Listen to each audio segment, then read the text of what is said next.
John Locke was not only a political philosopher, but he was also a philosopher proper, and he was also a medical doctor. He was tutor to the Earl of Shaftesbury during the tumultuous time after the English Civil War.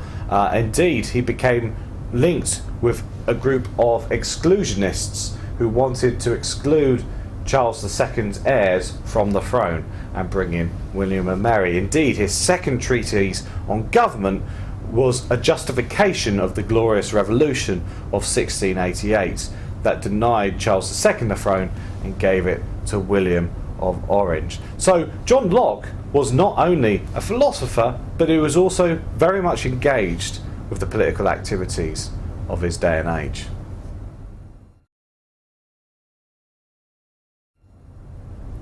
Locke perhaps gives us the first account of human rights in the history of political thought, or at least the thinkers that we're looking at. Now, do you remember back to Hobbes? Hobbes says we contract to form a government out of the state of nature.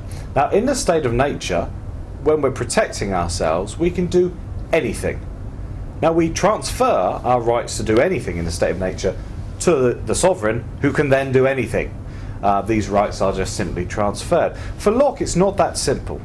For Locke, in the state of nature, that is to say, society without a sovereign power over us, we would be guided in our behaviour by natural law. That is to say, we wouldn't harm other people or harm other people's property.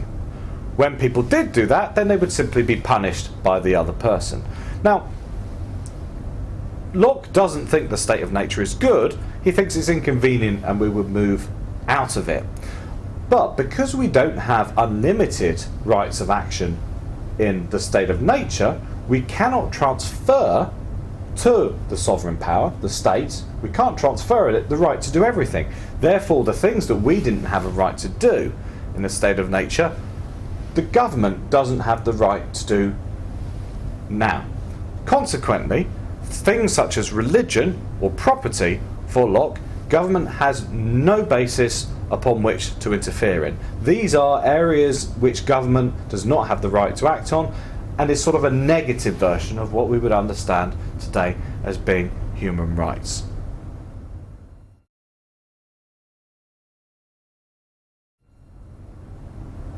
John Locke also says that we have a right in certain circumstances, and admittedly I think he thinks extreme circumstances, to remove the government, and we can do this without bringing about the fear of death. Let me explain why. Hobbes, again, you'll remember, and I apologise for going back to Hobbes, but Locke is just writing a few years after Hobbes and is very much in his shadow. Hobbes says that the sovereign is formed at the same time as civil society.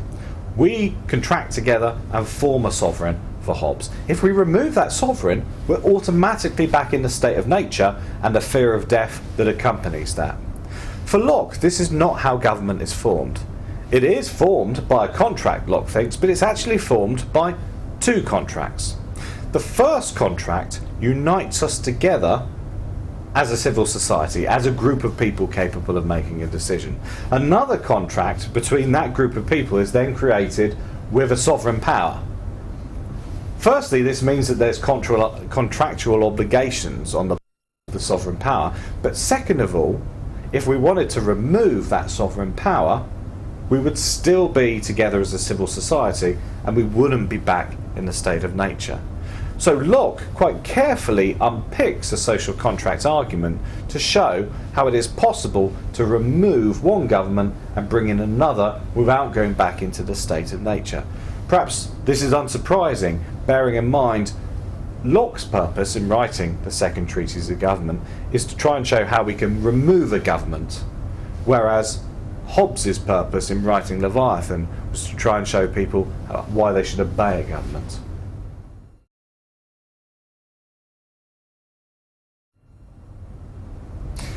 The argument for which John Locke is most famous for, however, is his justification of private property. Now, Locke argues that whereas the world was given to everybody in common, that it's perfectly acceptable for people to own chunks of it.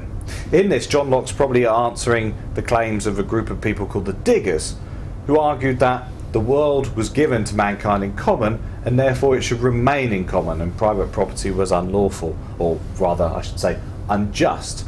Locke thinks this. He thinks, suppose there is a piece of land in which everybody has a common right to. That is to say, it's not your property or someone else's property, but we have a common right to it. Now, I own myself. I can also be said to own my labour. If I mix my labour with the land to improve it, say for example I take a piece of land and grow strawberries on it, then that land and the strawberries can be said to be mine. Now, this isn't the end of the story for Locke. He says it's not allowable for me to take off a large piece of land, improve it by growing strawberries, and then just let the strawberries rot. That would be wasteful. However, he says that we as a society get round this by inventing money. I can exchange the strawberries for gold or coins or whatever, which isn't going to rot, and therefore the ground is not wasted, and I can use that money to buy turnips, carrots, and so on and so forth.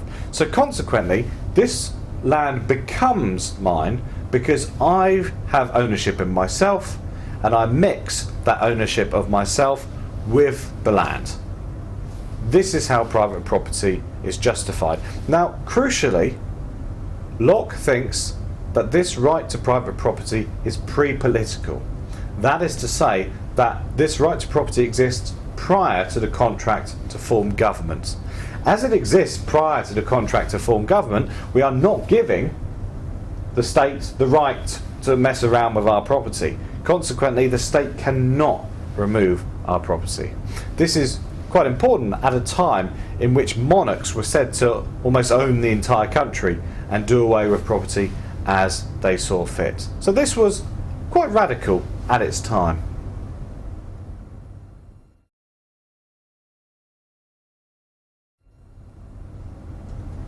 Now, the main problem of Locke's theory of property is this. Locke was writing at a time in which English colonialists were going over to America and settling there. Now, because of this, Locke said if you couldn't get land in England via the way of labour acquisition, you could always go over to America and acquire it there. Now, this is the thing. Aboriginal peoples had already lived in North America, and they had lived hunter and gatherer existences on parts of land for centuries, or for time immemorial.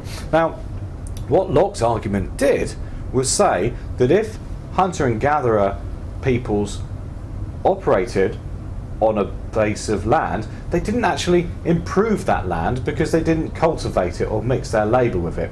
Therefore, an Aboriginal person from North America could be said to own the nuts that they've picked, or the berries that they've picked, or the deer that they've killed, but not the land upon which this was done. European settlers, however, could come over and improve and cultivate that land in a European cultivating manner, and they could be said to own it. So what in fact Locke was doing, and bearing in mind that Locke worked for the government at one point and helped facilitate colonial development in the United States, was give a reason why Europeans could go over to America and take land of people who had lived there for centuries. And this is perhaps, to our modern eyes, the biggest problem with John Locke's political philosophy.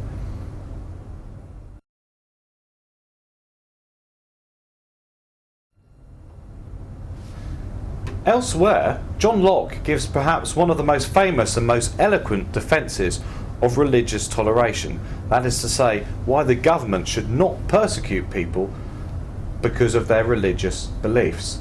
Now, you've got to bear in mind, at the time in which Locke was writing, there was what the religion of the government was a very important issue, and there were different religious sects quite capable of persecuting the other religious sects. Now, what Locke argued was this, that it was irrational to persecute someone for their religious beliefs because you would never change their mind. Persecution, such as torture or whatever, worked upon people's wills not their minds. If you were torturing me, wanting me to convert to your religion, eventually I would probably say, okay, fine, I'll convert. But it wouldn't actually change my mind about the issue. And that's the crucial thing for Hobbes, that you do not save souls by torturing, because the only way in which you save souls is to get inward persuasion that a faith is correct, not the outward assertion that they're correct. Now, this is, I think, a very, very good logical argument. There's one problem to it, is that Locke, as did, to be fair, his fellow writer on toleration at the time, John Milton, excluded Catholics from this toleration. So it was very much toleration of a club of Protestant religions. So consequently, a very famous argument in favour of religious toleration. However, the exclusions tell you as much about it as those who were included.